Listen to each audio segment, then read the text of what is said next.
إن الحمد لله نحمده ونستعينه ونستهديه ونستغفره ونعوذ بالله من شرور أنفسنا ومن سيئات أعمالنا من يهده الله فلا مضل له ومن يضلل فلا هادي له وأشهد أن لا إله إلا الله وحده لا شريك له وأشهد أن سيدنا وحبيبنا وقائد دربنا ومعلمنا محمدا عبد الله ورسوله وصفيه من خلقه وحبيبه بلغ الرسالة وأدى الأمانة ونصح الأمة وكشف الله به الغمة وتركنا على المحجة البيضاء ليلها كنهارها لا يزيغ عنها إلا هالك. اللهم صل وسلم وبارك عليه وعلى آله وصحابته أجمعين وعلى من اهتدى بهديه واستنى بسنته إلى يوم الدين. يا أيها الذين آمنوا اتقوا الله وقولوا قولا سديدا يصلح لكم أعمالكم ويغفر لكم ذنوبكم ومن يطع الله ورسوله فقد فاز فوزا عظيما جعلني الله وإياكم من الفائزين. أما بعد فإن أصدق الحديث كتاب الله وخير الهدي هدي سيدنا محمد صلى الله عليه وآله وسلم وشر الأمور محدثاتها وكل محدثة بدعة وكل بدعة ضلالة وكل ضلالة في النار أعاذني الله وإياكم من الوقوع في ذلك. معاشر المسلمين والمسلمات، ما زلنا في رحاب حديث حبيبنا محمد صلى الله عليه وسلم الذي أخرجه مسلم في صحيحه من حديث أبي هريرة رضي الله عنه عن النبي صلى الله عليه وسلم قال: من نفس عن مؤمن كربة من كرب الدنيا نفس الله عنه كربة من كرب يوم القيامة، ومن يسر على معسر يسر الله عليه في الدنيا والآخرة، ومن ستر مسلما ستره الله في الدنيا والآخرة، والله في عون العبد ما كان العبد في عون أخيه، ومن سلك طريقا يلتمس فيه علما سهل الله له به طريقا إلى الجنة. وما اجتمع قوم في بيت من بيوت الله يتلون كتاب الله ويتدارسونه بينهم إلا نزلت عليهم السكينة وغشيتهم الرحمة وحفتهم الملائكة وذكرهم الله في من عنده، ومن بطأ به عمله لم يسرع به نسبه. صدق رسول الله صلى الله عليه وسلم. Mes chers frères et sœurs en islam, nous poursuivons le commentaire du noble propos prophétique de notre saint et bien-aimé prophète Muhammad sallallahu alayhi wa sallam. Vous vous rappelez que nous avions évoqué en préambule de ce commentaire que le prophète sallallahu alayhi wa sallam mettait en évidence l'importance de la solidarité dans la société. Il mettait également en point central de ce propos et de ce dire prophétique, il mettait en évidence également l'importance du savoir. Et dans la continuité de cet enseignement, notre bien-aimé prophète Muhammad sallallahu alayhi wa sallam dit: à chaque fois qu'un groupe de gens se réunissent dans une des maisons de Dieu pour y réciter soigneusement le livre de Dieu et pour l'étudier, eh bien, la quiétude se répandra sur eux, la miséricorde de Dieu les enveloppera, les anges les entoureront et Dieu les mentionnera à ceux qui sont auprès de lui. Dans cette phrase, le prophète sallallahu alayhi wa sallam enchaîne avec l'importance du savoir. Et il poursuit ici sur ce thème en présentant une des sciences les plus importantes, un des savoirs les plus importants et les plus méritoires, qui est l'étude du Coran. Le prophète sallallahu alayhi wa sallam commence d'abord par donner quelques orientations méthodologiques pour l'étude du Coran. La première de ces orientations, eh bien, c'est de se rassembler pour étudier le Coran.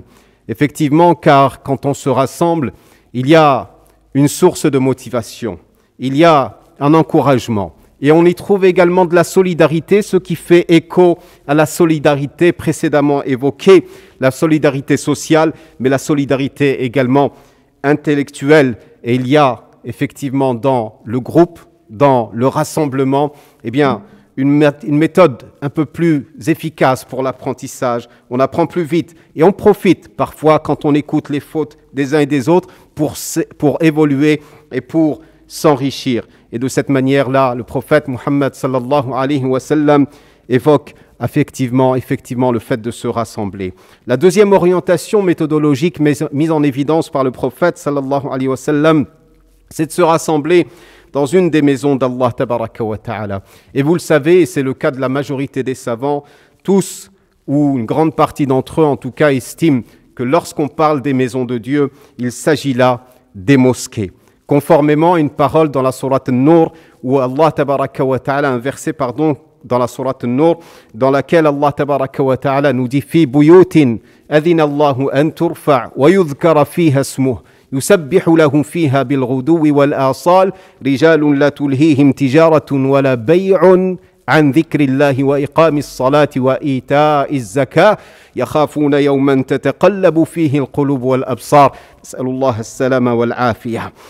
Donc dans ce verset, Allah tabaraka wa ta'ala parle des maisons qui sont élevées, les maisons de Dieu que Dieu a permis d'élever ainsi que ou afin que son nom y soit invoqué, ou le glorifie matin et soir, des hommes qu'aucun négoce ni transaction ne détourne de la joie d'exalter leur Seigneur, d'accomplir la prière ou de s'acquitter de la zakat, et ils redoutent le jour vers lequel leur retour se fera vers Allah tabaraka wa ta'ala, qu'Allah nous assiste en ce jour-là, ya Rabbil Alamin.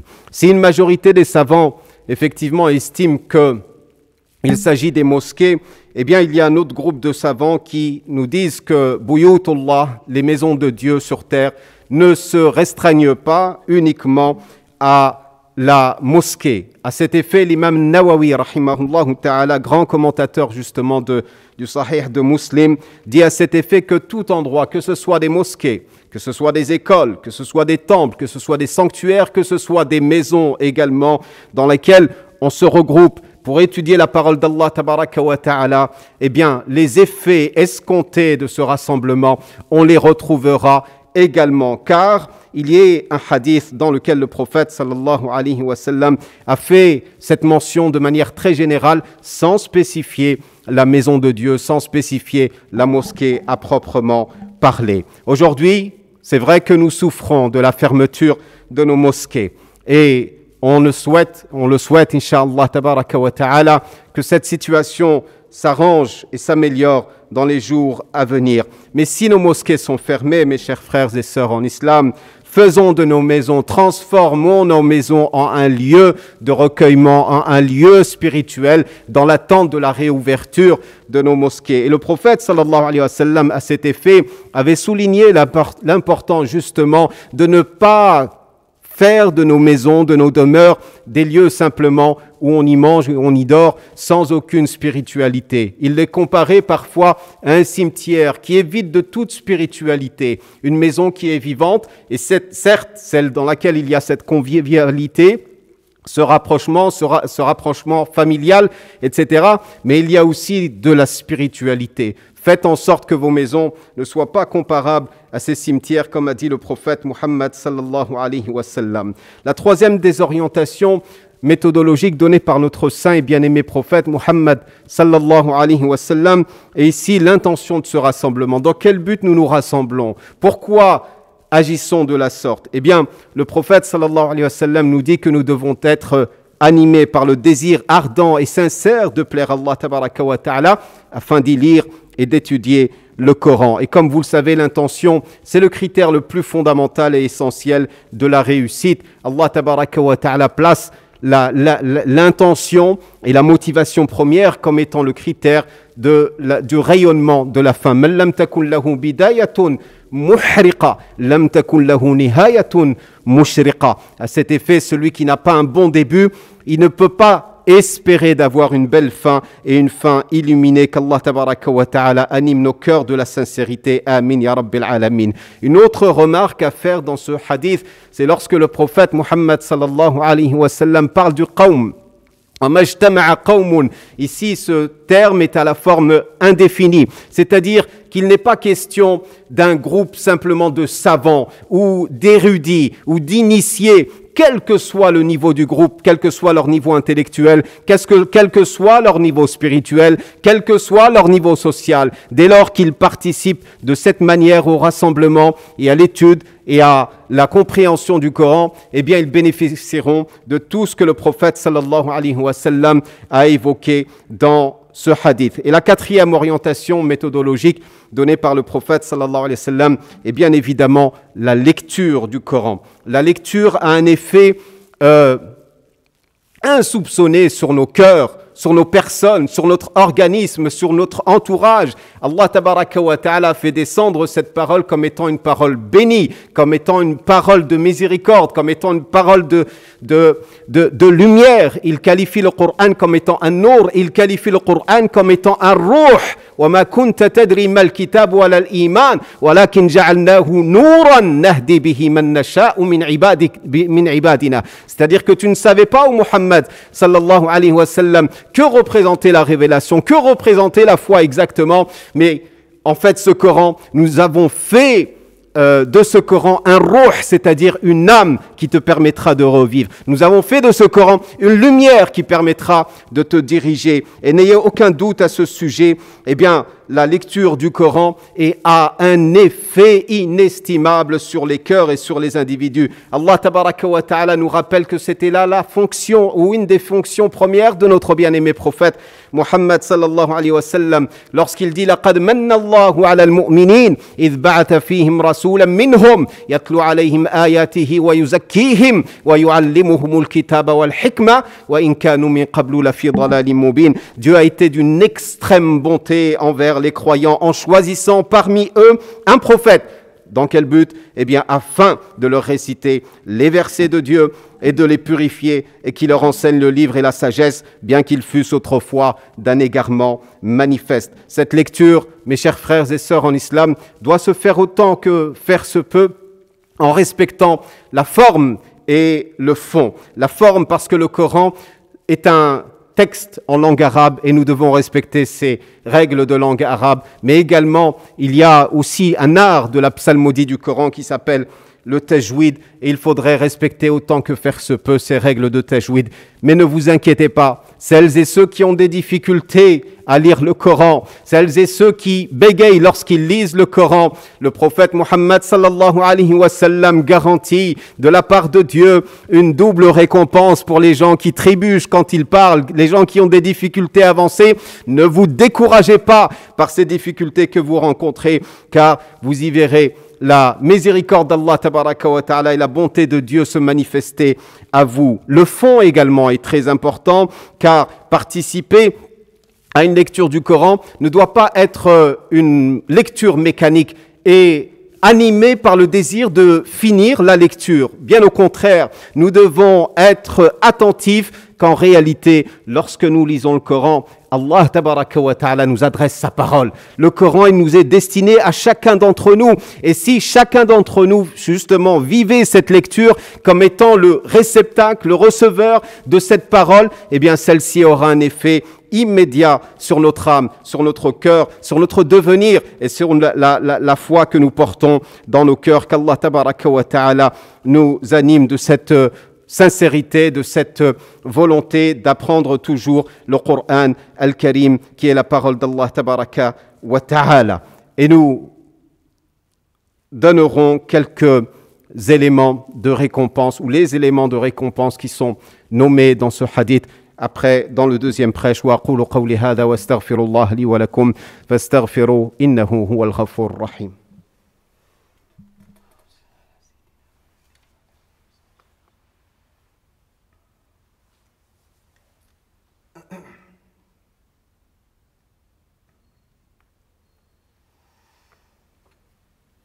إن الحمد لله نحمده ونستعينه ونستغفره ونعوذ بالله من شرور أنفسنا ومن سيئات أعمالنا من يهده الله فلا مضل له ومن يضلل فلا هادي له وأشهد أن لا إله إلا الله وحده لا شريك له وأشهد أن محمدا عبده ورسوله اللهم صل وسلم وبارك عليه وعلى آله وصحابته أجمعين أما بعد إخوة الإيمان أوصيكم ونفسي بتقوى الله تبارك وتعالى فإن الله يحب المتقين. Mes chers frères et sœurs en islam, le prophète Muhammad sallallahu alayhi wa sallam nous annonce ici 4 bonnes nouvelles, 4 récompenses qu'il accorde à celles et ceux qui pratiquent cet exercice de se rassembler, de lire, d'étudier Al-Qur'an Al-Karim. La première des récompenses, eh bien, c'est la descente de la quiétude, As-Sakina, comme le dit le prophète sallallahu alayhi wa sallam. Et ce terme renvoie à l'idée du repos, à l'idée de la tranquillité et de l'apaisement.